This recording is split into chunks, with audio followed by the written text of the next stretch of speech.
Howdy folks, I'm Short Shorts, shortly snapping at sheer shirts. I'm Amber. And here are more sheer shirts for us to snap at. You know, when your laundry disappears, it's because your shorts have gotten hungry. That's why your socks disappeared, folks. Your shorts are hungry. They're insatiable. And that's why your sheer shirts are gone. I thought it was more arguing, but I guess that works too. Oh, yes. I kind of envisioned the shorts just like gobbling them up, snapping at I them. mean, I like your idea better. Let's get started. Alright folks, and our first letter is titled, Am I a jerk for telling my coworker that I can't attend her funeral because I'm busy that day? So here's the situation. I have this coworker, we'll call her Karen. Karen is a character. She always is talking about these elaborate plans for every possible scenario. Last week, she told us that she had pre-planned her entire funeral, complete with a guest list, catering, and even a DJ. Apparently, she wants her final send-off to be a lit celebration of life. Anyways, out of the blue yesterday, Karen walks up to me during lunch and says, Hey, just so you know, I've penciled you in for my funeral next Saturday at 2 p.m. It's going to be fabulous, and I would really appreciate your attending. Now, here's the thing. I'm alive and kicking, so the idea of attending a funeral for someone who is very much alive just felt weird. Plus, I already have plans next Saturday to binge watch an entire season of Stranger Things and eat my weight in pizza. So without really thinking, I just blurted out, Sorry Karen, I can't make it, I'm busy that day. She looked at me like I had just slapped her with a cold fish. Busy, she asked, her voice dropping into disbelief. You can't be too busy for a friend's funeral. Now, Karen has been giving me the cold shoulder ever since, and our other coworkers are split. Some think that I'm heartless for not giving into her bizarre funeral dress rehearsal, while others think that she completely is off her rocker for expecting people to actually attend this thing. So Reddit, am I the jerk for telling my very much alive coworker that I can't attend her self-planned, preemptive funeral because I'm busy watching Netflix? Edit, for those asking about her well-being, she is fine. I've overheard someone else asking her, and she just replied that it's just a celebration of life. So yes, it seems to be a narcissistic event. Alright folks, what do you think? Yeah, not the jerk. This is an entirely inappropriate request. Like, funerals have a very specific meaning. They're to celebrate someone who has passed. And I could understand if she was in some kind of end of life care or something, wanted a gathering like that, that would be one thing. But to have someone who, by all intents and purposes, it sounds like is perfectly healthy, be like, oh yeah, I'm throwing a funeral for myself. This is my final send off. Like, this just all seems really, really weird. So, I think that it is a little odd, right? I think that she could have had a funeral themed party. Funeral themed party would have been fine. She shouldn't be requiring people to go to attend and shouldn't be treating it like it's her actual funeral, right? Right. And like, certainly, I don't think there's anything wrong with her planning a funeral and planning a party around that, but she can't expect that everyone else is going to be into it or want to come. Right. It doesn't carry the same weight as an actual funeral. Yeah. People will drop things to attend a funeral because it's a very specific event. But this is just another party. Yeah, you only get one funeral, right? And I mean, like, she's making this seem like OP is going to miss that one funeral. And I, again, think that this is a little bit of an odd situation. I don't think that OP is wrong for not wanting to attend this. And if OP isn't good friends with this person and isn't really interested in their celebration of life, then there's not any reason for OP to go. But, I mean, OP could also go, and if they really want to have a fun time or have, eat food on someone else's dime or something like that, I mean, there's the party, right? Live stream the shenanigans. Yeah, live stream the shenanigans. So I don't think that OP's wrong. I don't think that the coworker is wrong for arranging this, as odd as it is. But I do think that she's wrong for trying to guilt people into attending. Well, I really think it shouldn't be labeled as a funeral, I mean, I've heard people do like death to my 30s parties or something like that, Yeah. that have kind of like the gothy death theme without actually being like a funeral. Yeah. And like you said, a funeral has a very specific meaning, and this isn't it. But let me know what you folks think. So anyhow, take care and good luck. Alright folks, and our next letter is titled, Will I be a jerk if I refuse to pay for a ridiculously expensive bachelorette party? And Amber wants to read this one. Please forgive any formatting errors as I'm writing this on my phone. So I'm a 32-year-old female, and my cousin's a 34-year-old female. We'll call her Callie, and Callie is getting married early next year. We're pretty close. We even lived together for a few years in college. We don't talk every day, but at least once a month and at all family events. This is the first marriage for both her and her man. They're very excited and going all out with the wedding. We live in a fairly cheap state, but her wedding will still cost around $40,000.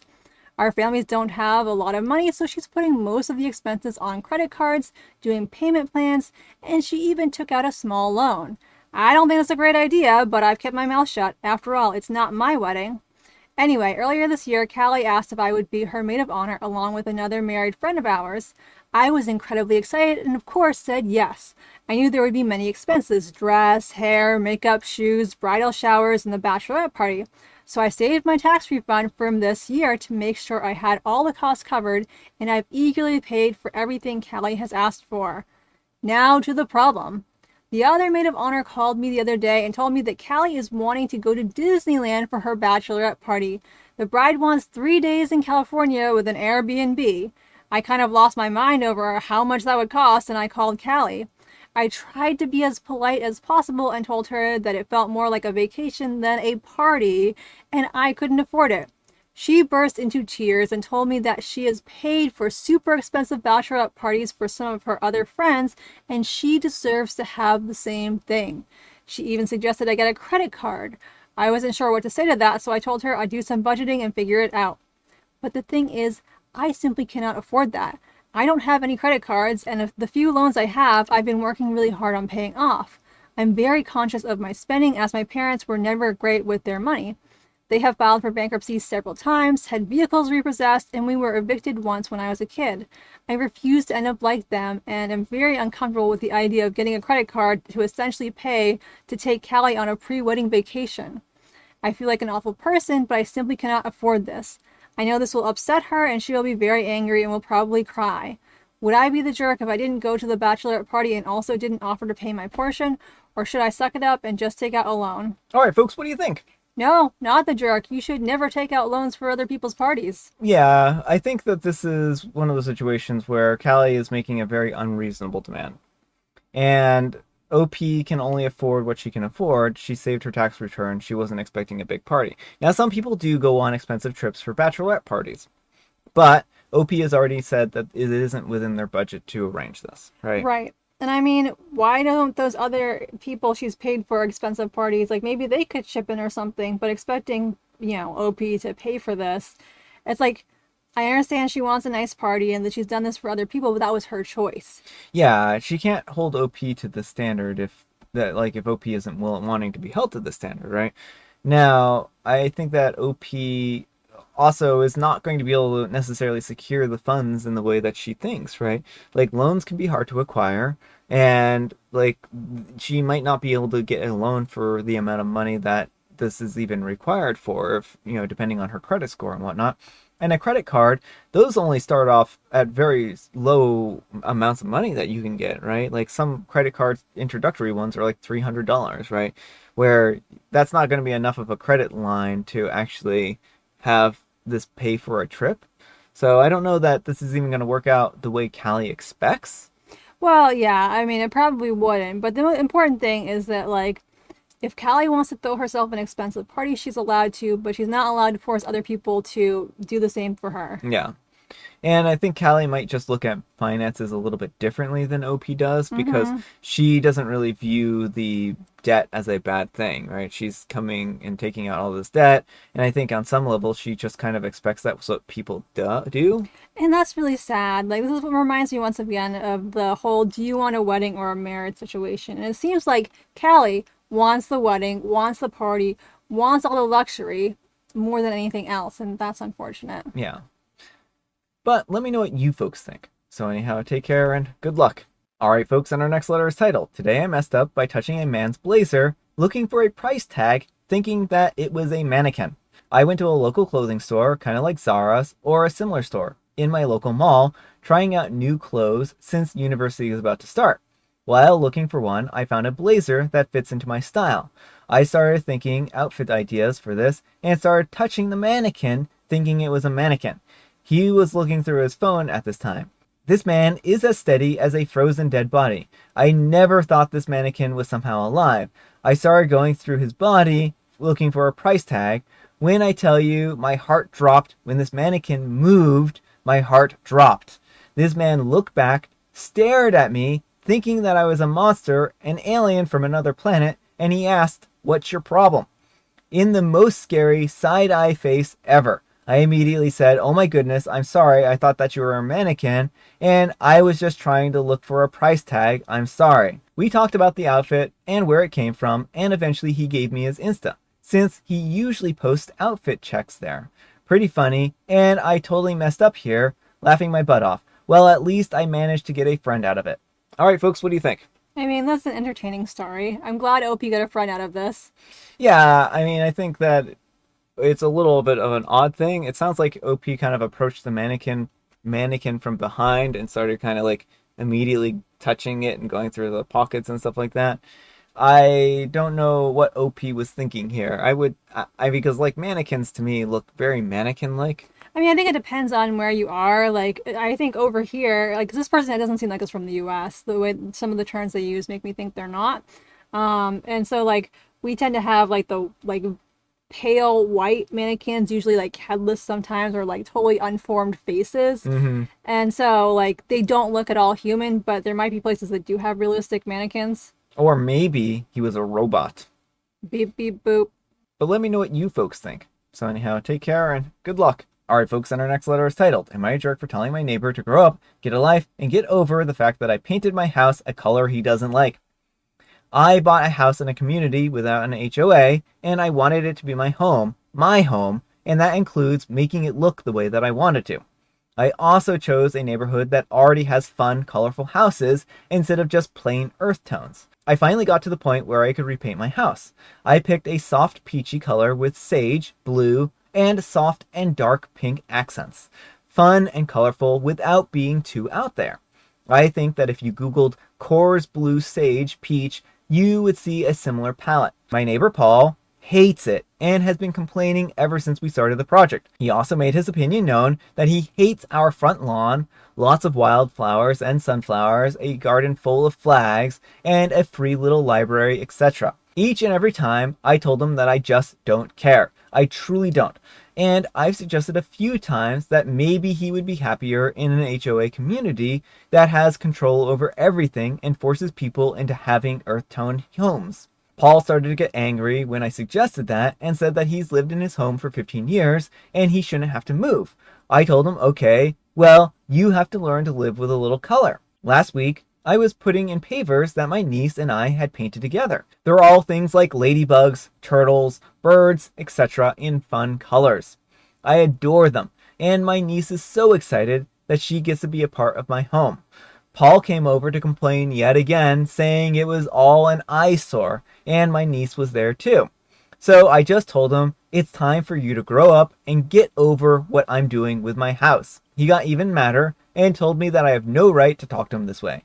Do I even know who I'm talking to, etc.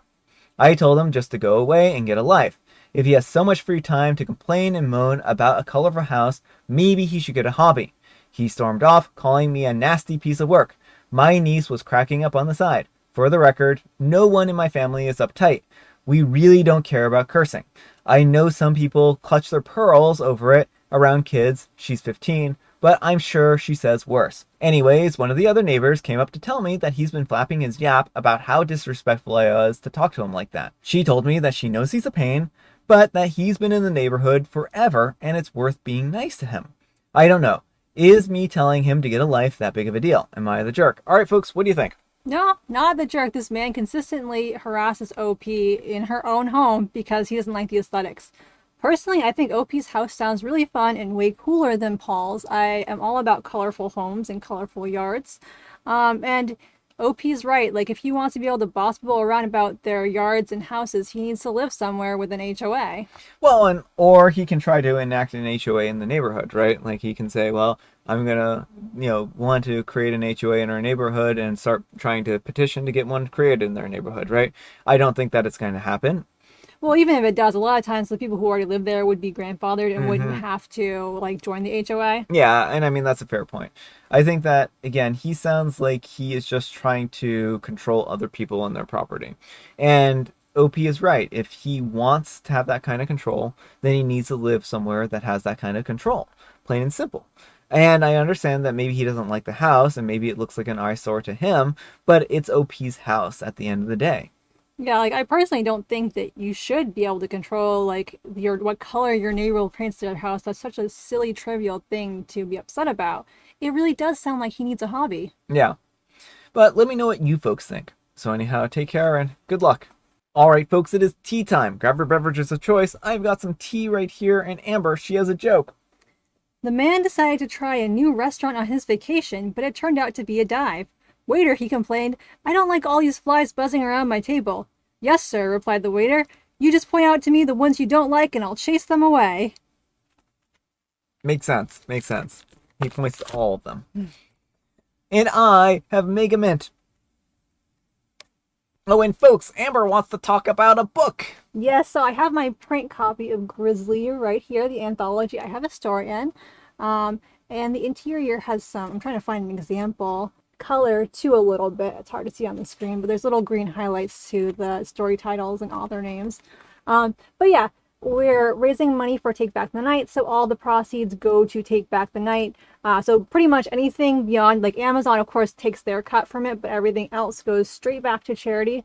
And so we're trying to raise as much money as we can. The book is only going to be available until September 10th. So after that, you won't be able to purchase it anymore. So if you want a copy, be sure to check it out. Yeah, before September 10th. And thank you to the people who've already bought a copy. That's really awesome. And you're helping to make a difference. So. All right, folks, that's all the time we have for today. Thank you so much for watching. Happy Friday, Junior, folks. Happy Friday, Junior. Thanks so much to Amber for joining me today. Thank you for having me. Amber, we need some kind of moral advice and or guidance, and please have it peculiar. You know what's more peculiar than a house in the color of peach? Planning a funeral when you're alive for your very much living self. Yeah, that would be a little odd. Thanks so much for watching, and we'll see you all tomorrow. Bye.